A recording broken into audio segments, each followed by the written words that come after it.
Yes, ఏం చేద్దాం అనుకుంటున్నారు కోమటికుంటని? పటంచేరులో, సంగారెడ్డి జిల్లా పటంచేరు రుద్రారం హైవే మీద ఉన్నటువంటి కోమటికుంట డీటెయిల్స్ ఇప్పటికి కూడా డిఈ రామస్వామి పట్టించుకోవట్లేదు.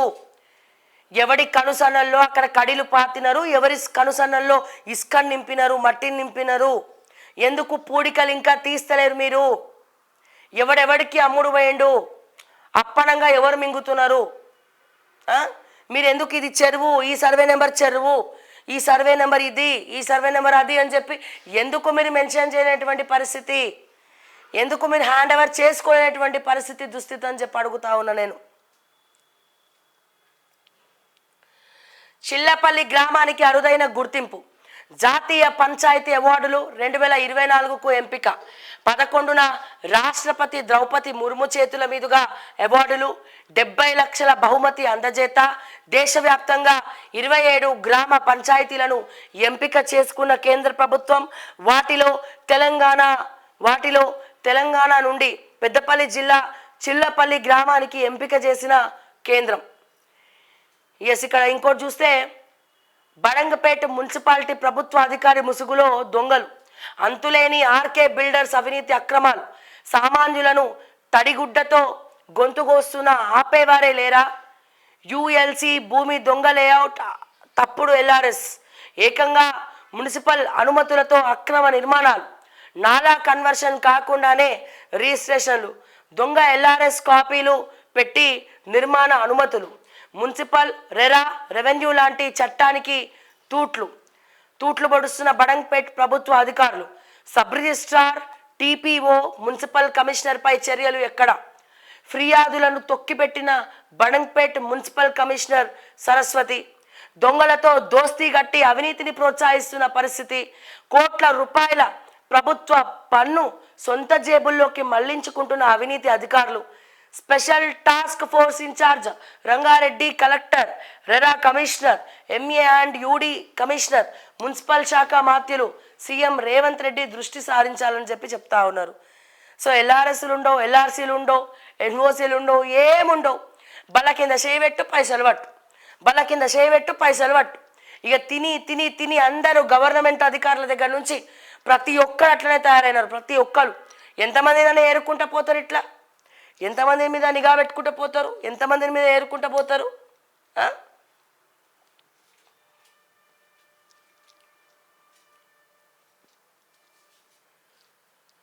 ఇక చూసిరా, గట్లనే ఉంటుంది. అవును, లంచాలు ఇస్తున్నాం, ఏదో ఒక సందర్భంగా ఇచ్చి ప్రభుత్వ పనులు చేయించుకుంటున్నాం. లోకల్ సర్కిల్స్ సర్వేలో 66% మంది వ్యాపారుల వెల్లడి, 83% ముడుపులు నగదు రూపంలోనే చెల్లింపు. ప్రభుత్వ విభాగాల్లో లంచాల పర్వంపై దేశవ్యాప్తంగా 159 జిల్లాల్లో సర్వే. దేశంలోనే అవినీతి ఏ స్థాయిలో ఉందో తెలుసుకునేందుకు లోకల్ సర్కిల్స్ అనే సంస్థ నిర్వహించిన ఇండియా బిజినెస్ కరప్షన్ సర్వే 2024లో సంచలన విషయాలు వెలుగులోకి వచ్చాయి. దేశంలోని వ్యాపారుల్లో 66% మంది నేటికి ఏదో ఒక సందర్భంలో లంచం ఇచ్చి ప్రభుత్వ పనులు చేయించుకుంటున్నట్టు సర్వేలో వెల్లడైంది. ఇది పరిస్థితి. అంటే చూడండి, దాదాపు 159 జిల్లాల్లో దేశవ్యాప్తంగా లంచగొండ వ్యాపారులను మరి అడుగుతూ ఉంటే, ఎస్ అవును లంచం ఇస్తున్నాం, లంచం ఇచ్చే పనులు వేయించుకుంటామని చెప్పి 83% ఉన్న వ్యాపారులు చెప్పినారట. ఇచ్చుకోవడం పుచ్చుకోవడం అనేది వీళ్ళకి సహజమైపోయింది. ఇచ్చుకోవడం పుచ్చుకోవడం అనేది వీళ్ళకు సహజమైపోయింది. తెలంగాణ అసెంబ్లీ సమావేశాలు నేడు ఉదయం. ఎస్, ఇది మనం ఇందాక ఆల్రెడీ మాట్లాడుకున్నాము. కొత్త విషయాలు ఏమైనా ఉంటే చూద్దాం. ఇగో, నాకు కాంగ్రెస్లో మంచి దోస్తులు ఉన్నట మా సార్కి. ఎవరికి? మా ఈటల రాజేందర్ అన్నకు మంచి మంచి దోస్తులు ఉన్నట కాంగ్రెస్లో. బహిరంగంగానే చెప్పుకుంటున్నారు వీళ్ళు. నాకు కాంగ్రెస్లో మంచి దోస్తులు ఉన్నారు. సీఎం ఛాన్స్ను రేవంత్ పాడు చేసుకుంటున్నాడు. ప్రభుత్వంలో ఏం జరుగుతుందో తెలియక కాంగ్రెస్ నేతలే తలలు పట్టుకుంటున్నారు. మూసీ పేరుతో పేదలను రోడ్డున పడేయడం సరికాదు. రాష్ట్ర అధ్యక్ష పదవిపై నాకు సమాచారం లేదు. నేను ఏ పార్టీలోనైనా రాణించగలను. బీజేపీ ఎంపీ ఈటెల రాజేందర్ ఆసక్తికరమైనటువంటి వార్తలు.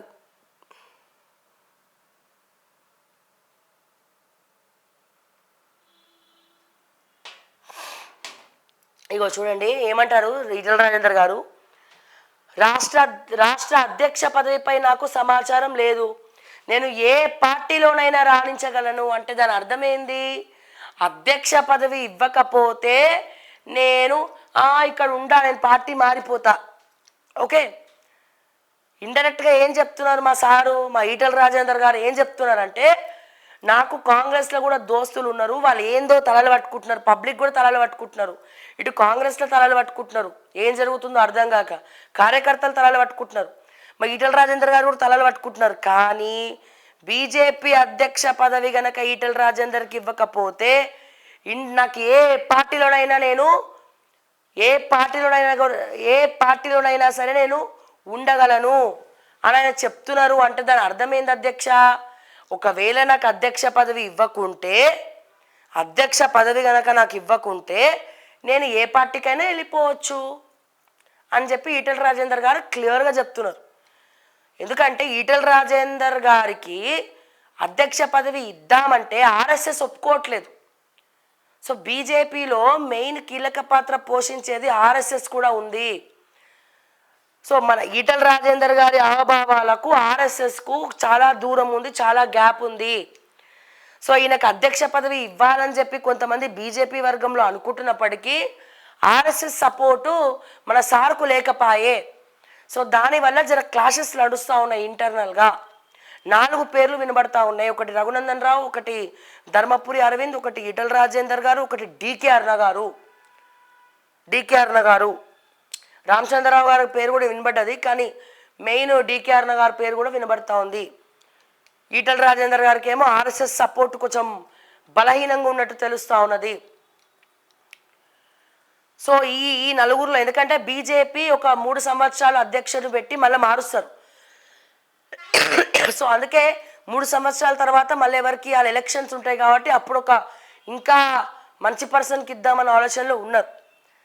అయితే పక్క రాష్ట్రంలో మహిళనే అధ్యక్షురాలుగా ఉంది కాబట్టి ఆంధ్రప్రదేశ్లో ఇక్కడ కూడా బీజేపీకి మహిళా అధ్యక్షురాలు చేద్దామా, ఎందుకంటే డీకే అరుణ గారు ఒక ఫైర్ బ్రాండ్ ఆబ్వియస్లీ. సో మరి డీకే అరుణ గారికి ఇవ్వచ్చా, ఎందుకంటే అక్కడ తను ముఖ్యమంత్రి జిల్లా కదా. సో ముఖ్యమంత్రి జిల్లా మహబూబ్ నగర్ జిల్లా. సో అక్కడి నుంచి తిరని పెడితే ఏ రకంగా ఉంటుంది అనేది కూడా వాళ్ళు వెరిఫై చేస్తూ ఉన్నారు. 4-5 పేర్లు వినబడతా ఉన్నారు. 4-5 పేర్లలో ఈటెల రాజేందర్ ఒకరు. కానీ ఈటెల రాజేందర్ అనే వ్యక్తికి ఆర్ఎస్ఎస్ సపోర్ట్ లేదు. అండ్ అదే రకంగా రఘునందన్ రావు, ధర్మపురి అరవింద్కేమో కొంతమంది, అంటే ధర్మపురి అరవింద్ కావచ్చు, వీళ్ళు బాగా మాట్లాడతారు, అంటే వాక్చాతుర్యం చాలా ఉంటుంది వీళ్ళిద్దరికి. ఎవరికి రఘునందన్ రావు గారు అంటే మీకు తెలుసుగా, ఆయనతో మాట్లాడాలంటే చాలా కష్టం, అంటే స్పీచ్లలో మాట్లాడి గెలవడం చాలా కష్టం. అట్లాగే ధర్మపురి అరవింద్ గారికి బీసీ బిడ్డ, మరి ఆయనకి ఇద్దామన్నా కొంచెం లోపలగా ఇంటర్నల్గా అక్కడ నిజామాబాద్లో ఈ మండల అధ్యక్షుల్ని వాళ్ళని అప్పుడు మార్చడం వల్ల కొంతమంది పడట్లేదు. సో తెలంగాణ రాష్ట్ర వ్యాప్తంగా కూడా మరి విత్ ఇన్ ద పార్టీ మరి ఏం చెప్తారో వాళ్ళ కార్యకర్తలు కూడా అడుగుతారా ఏంది అనేది కూడా వాళ్ళు ఎంక్వైరీలు చేసుకుంటున్నారు. ఎక్కువ వీళ్ళ పేర్లు వినబడతా ఉన్నాయి. అండ్ కొంతమంది బండి సంజయ్కి ఇస్తే బాగుంటుంది అంటున్నారు, కానీ ఆల్రెడీ వాళ్ళు కేంద్ర సెంట్రల్ మినిస్టర్స్ హోదాలో ఉన్నారు కాబట్టి కిషన్ రెడ్డి గారిని కావచ్చు, బండి సంజయ్ గారిని కావచ్చు, ఎలక్షన్స్కి ముందర వాళ్ళని ఏమైనా మళ్ళీ అధ్యక్షుడిగా తీసుకుందాము. ఎందుకంటే లాస్ట్ టైం చూసినట్టయితే బండి సంజయ్ గారిని కరెక్ట్ ఎలక్షన్స్ టైం ముందు తీసేసినారు. చాలామంది జీర్ణించుకోలేకపోయినారు, గొడవలైనాయి. ఓకే, దానివల్లనే 30 సీట్లు కోల్పోయింది బీజేపీ బండి సంజయ్ని మార్చడం వల్ల. సో అందుకని ఈసారి అట్లా తప్పుడు నిర్ణయాలు తీసుకోకుండా ఎలక్షన్స్ ముందు వరకు ఒక 3 ఏళ్ల పాటు ఒకరిని పెట్టి ఎలక్షన్స్ ముందర ఇంకొకరికి ఎవరికన్నా ఇద్దామనే ఆలోచనలో కేంద్రం ఉంది. మరి ఈ పేర్లు అయితే వినబడతా ఉన్నాయి. చూద్దాం మరి ఎవరైతారో అధ్యక్షులుగా, ఎవరు గెలుస్తారో ఏంది అనేది వేచి చూద్దాం. ఎస్, సంక్రాంతి లోపే విఆర్ఓ వ్యవస్థ పునరుద్ధరించేందుకు చర్యలు తీసుకుంటున్నాం. ధరణి స్థానంలో కొత్త యాప్, కొత్త చట్టం. ఎన్నిసార్లు చెప్పుకొస్తారు సార్ పొంగులేటి గారు? పొంగిపోయి చెప్తారు మీరు. ఏమని ధరణి యాప్ ఉఫ్మాలో పోప్ అనుకుంటా. ఎన్నిసార్లు చెప్తారు కొత్త యాప్ ధరణి కొత్త ధరణి కొత్త అనుకుంటా. ఎన్నిసార్లు చెప్తారు, ఎన్నిసార్లు అవే మాటలు మేము వినాలి? ఆడ 15 లక్షల బాధితులు తిరుగుతూ ఉన్నారు సీసీఎల్ఏ చుట్టా. ప్రతి సోమవారం పోయి మీరు సీసీఎల్ఏలో కూర్చోండి. రెవెన్యూ శాఖ మంత్రి గారు సీసీఎల్ఏలో కూర్చుంటే ప్రజా సమస్యలు ఏందో మీకు అర్థమవుతాయి. ఇంత కడుపులో వేసుకొని కూడా ప్రెగ్నెంట్ లేడీస్ కూడా వాళ్ళ సవరణల కోసం వచ్చి కూర్చుంటున్నారు సీసీఎల్ఏలో అంటే మీరు అర్థం చేసుకోండి. ఎస్, ఖచ్చితంగా ధరణి అనే కుంపటి ఆ సోమేష్ కుమార్ తీసుకొచ్చిండు. కానీ ఆ సోమేష్ కుమార్ని బొక్కలేసే దమ్ము లేకపోయా మీ ప్రభుత్వానికి. ధరణి అనే దరిద్రాన్ని కుంపటిని తీసుకొచ్చిందే ఆ సోమేష్ కుమార్ అనే ఒక బీహార్ బాపత్. ఆ బాపత్కి మీరు సోపట్లు చేస్తూ ఉన్నారు. ఆ బాపత్ని మీరు కాపాడే ప్రయత్నాలు చేస్తూ ఉన్నారు. అతన్ని యాచారం భూములు బయట పెడితే ఒక ఇన్వెస్టిగేషన్ లేదు, పాడు లేదు. వెనకపోతే అమ్ముడు పోయి 650 కోట్లు మీ ఇంట్లోనే పెట్టుకున్నట్టున్నారు పొంగులేటి గారు. మీరు ఇట్లనే దొరికినాయా మరి 650 కోట్లు? ఏడికెళ్ళి వచ్చినాయి? పుక్కట్లు వచ్చినాయా? ఏ రాఘవ కన్స్ట్రక్షన్స్ నుంచి వచ్చినాయి? ఎక్కడి నుంచి వచ్చినాయి? సామాన్యులేమో అల్లాడిపోతున్నారు సవరణ లేక. ఎంఆర్ఓ దగ్గరికి పోతే కలెక్టర్ అంటాడు, కలెక్టర్ దగ్గరికి పోతే ఎంఆర్ఓ అంటాడు, లేకపోతే ఆర్డీఓ అంటారు, లేకపోతే సర్వే అంటారు, లేకపోతే తాటి మట్ట అంటారు. ఫ్రస్ట్రేషన్ వచ్చి ఓపిక నశించిపోతుంది. వాళ్ళు రోడ్ల మీదకి వచ్చి గొడవలు పడేలాగా చేసుకోకండి. ఇక్కడికిక్కడే ఆపండి. తొందరగా ఏం సవరణలు చేస్తారో చేయండి. ఇంకెన్ని రోజులు చెప్తారు? ఇంకెన్ని రోజులు చెప్తారు ఈ కలిబులి ఎల్లుల్లి మాటలు? ఎన్ని రోజులు వినాలే? సవరణలు అయితే అని చెప్పుకుంటా ఏడాది కాలం అయిపోయింది.